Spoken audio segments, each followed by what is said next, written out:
হৈ আনন্দ চেলেকে যেন অংগ কিল পুত্ৰ কয়ালিংগে বিদ্ধ বিধ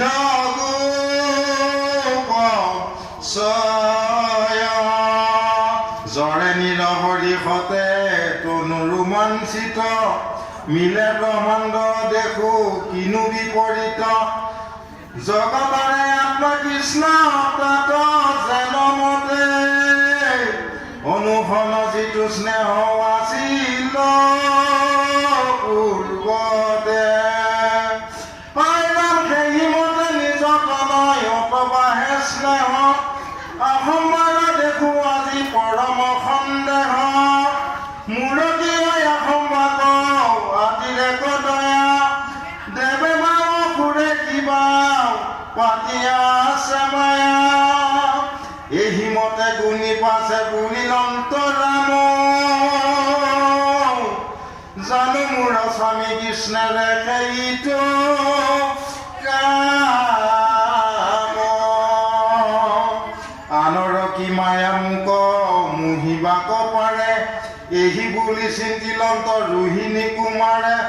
ৰামে পাছে চাইলা জ্ঞান চকুৱে নিহালি সবে চতুৰ্ভুজ পিত বস্ত্ৰ বনমালি হয় ৰাম গুৰ সদা মৰি মোহে সৰ্বে কৃষ্ণ মূৰ্তি অদ্ভুত দেখিয়া বলো ভৈলন্ত বিচুতি এই ৰাম সমীপে চাপিয়া পাছে পুচন্ত কৃষ্ণ গুৰ সদা মৰি আজি দেখোকে নমত মই জানো গোপ শিশু সবে দেৱ বংশ বৎস গণজতে কষ কলে ঋষি বংশ সমাজে তুমি সেয়াবে দেখো বিপৰীত কহিও সতৰে নাথ থিৰ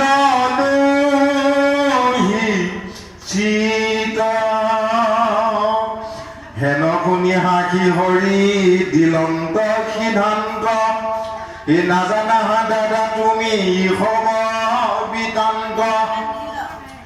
পৰীক্ষা কৰিব লাগি আমাৰ মহিমা গুৰক্ষ দামৰি চুৰি কৰি মিলা মায়া কৰি থৈয়া গৈলা পুনৰ পুৰি তাতেহে আপুনি ভৈল গুৰক্ষ ডাঙৰি কৃষ্ণৰ বচন জানি অন্ত হল ধৰে শুনি উপকথা